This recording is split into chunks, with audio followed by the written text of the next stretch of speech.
But first, last week we had the ludicrous kerfuffle over Malcolm Turnbull being appointed to some climate change taxpayer-funded job and then, within a few days, being discarded like a dish on a lazy Susan, as he himself once described the humiliating experience. As I wrote in The Spectator Australia this week, Malcolm Turnbull has made a career out of being discarded 3 times now by his own party. I was reminded of his interview with Andrew Neil, my boss at The Spectator, where Mr Turnbull is clearly triggered by the word discarded. And why? There are people that think that Andrew Neil is a Martian, you know, working with the Illuminati to undermine the Western world. Who told you that? There will be, well, there's no doubt a Facebook channel. Rumbled. There's no doubt you're rumbled. Well, that's what I'm saying. But you can get whatever opinions you like. But you were famously the centrist MP. Yeah. And yet you were still the 4th Australian Prime Minister in 8 years to be discarded. Well, you're an example of a centrism in retreat. Well, yeah. I was certainly voted out by my party room. Discarded, like another course on a lazy Susan in a Vietnamese restaurant. The cruelty of it. But basically you could argue that their concern was not that I would lose the election, but rather that I would win it. You're telling me your own party didn't want you to win the next election? Well, I'm just saying, if you analyse... That's not credible, is it? Well, Andrew, you've only got to look at the facts. I mean, the facts are if you are level pegging in the polls, if you are 2 points behind in the public polls, you had 40 consecutive polls in which you were never ahead of Labor. Yeah, 40. But we'd essentially drawn even, and in our own polling in the marginal seats, which is obviously the only ones that matter, in terms of determining government, we were ahead. Will you return to politics at some stage? I certainly won't. I'm always interested in politics, but I won't be engaging in the partisan political battle. Oh, really? Since losing office, Turnbull has done nothing but. The notion that the Liberals discarded him because they thought he would win them the election ranks as one of the most preposterous, stupid, delusional, absurd comments ever made by a political leader, and that's saying something. Time and again, Turnbull has sought to sabotage his former colleagues and was clearly hell-bent on doing so in this new job as Matt Kean's new climate czar. Turnbull was discarded because he's a green zealot that Liberal voters will no longer tolerate, full stop. A Fabian socialist who, through charm, charisma and Machiavellian politics, knifed his way right to the top of the Libs because Labor wouldn't touch him with a barge pole, and then he had no idea what to do when he got there. The latest fantasy gig lasted as long as it took Gladys to say Berejiklian. Here's Deputy Premier John Barilaro announcing to Ray Hadley why Turnbull was discarded. He's appointed him, and I wish him all the best. Well, I hope I'm not having a conversation with you in 6 months' time saying I told you so, OK? Took me 48 hours to say I told you so after you made the announcement to Radio National. There should be no more coal mines in the Upper Hunt or anywhere in New South Wales. Now, do you feel, well, I'm going to use the word silly, that you voted for this bloke to be on this net zero emissions board as chair? Yeah, look, mate, I gave the benefit of doubt to the Liberals. As I said last week here on Outsiders, only hours before that decision to dump Turnbull was probably being made. The biggest fool of them all, I said, was Gladys Berejiklian by allowing Matt Kean to carry on destroying the future prosperity of Australia's premier state. We will all be paying for this folly for decades, I said. Well, hopefully we now won't. Clearly enough outsiders and sensible Australians got on the blower to their respective MPs, and by Tuesday morning, Turnbull was gone. Good riddance. Which just goes to show that enough people put their foot down, phone their MPs, get involved, we can possibly change or even slow down or even stop this unrelenting caving in to the left. Matt Kean should be the next to be given the flick. But just as we were all celebrating the fact that the Liberals had finally shown some common sense, the very next day the Morrison government capitulated in the most craven fashion to another mob of nanny staters. This was, of course, the ridiculous new set of workplace rules under the glib label of respect at work. Now, don't get me wrong. All sexual harassment or assault is abhorrent. And where it involves a crime, it deserves and demands the full force of the law to be applied. And CEOs and managers and HR personnel and colleagues in companies all have a duty to keep a close eye on workplace culture and ensure any form of sexual misconduct is swiftly addressed.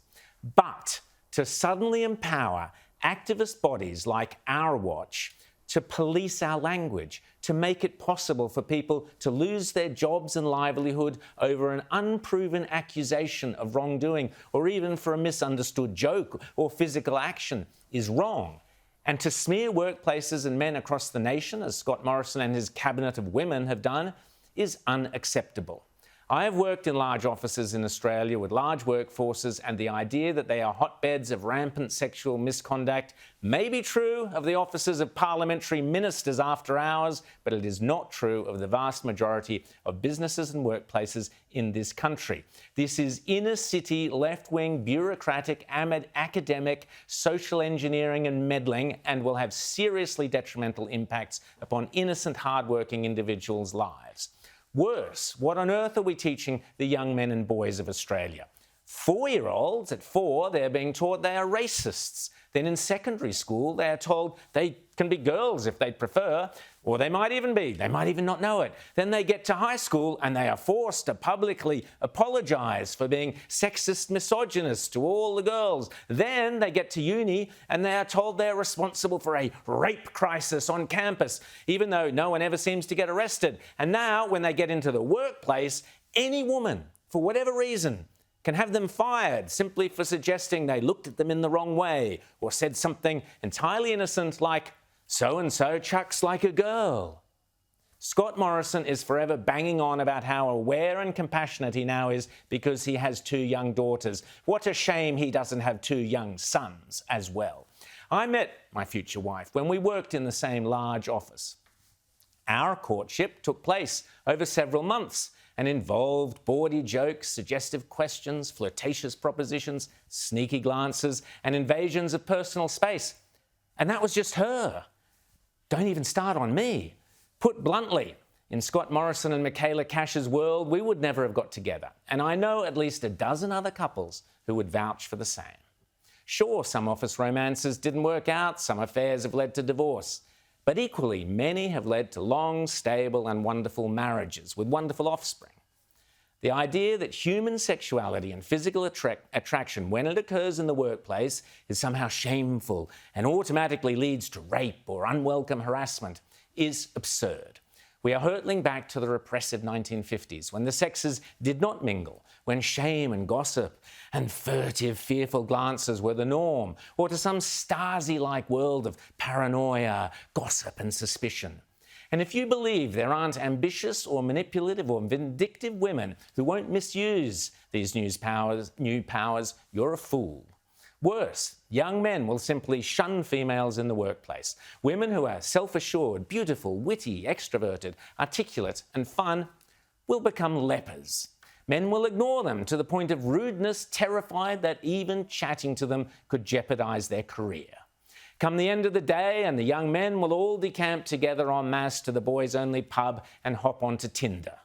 Rather than finding their soulmates and their equals in the workplace, young men and young women will increasingly seek and find physical company only among strangers. The wonderful camaraderie, friendships and equality between the sexes that grew out of the freedoms of the 1960s and 70s and made the modern workplace, the modern Australian workplace, such a vibrant and exciting place to be, will disappear, replaced with a paranoid, dispiriting, dreary, joyless, socialist, no-jokes zone, where everyone is treading on eggshells, fearful of who will point the finger at them for glancing in the wrong way, for saying the wrong words, for laughing or smiling at the wrong moment. And let me be brutally clear to all you half-wits in the Liberal Party. The losers of all this will ultimately be talented young women. Bright, smart, fun-loving, vivacious young women will become pariahs, unable to form bonds with senior males who simply will not take the risk of mentoring them for being seen to favour them, as well as feared and distrusted by their male peers who will soon learn that they cannot risk even the slightest rapprochement with them. And the talented women will find themselves being outplayed by the less talented women using smear and sexual innuendo to get ahead.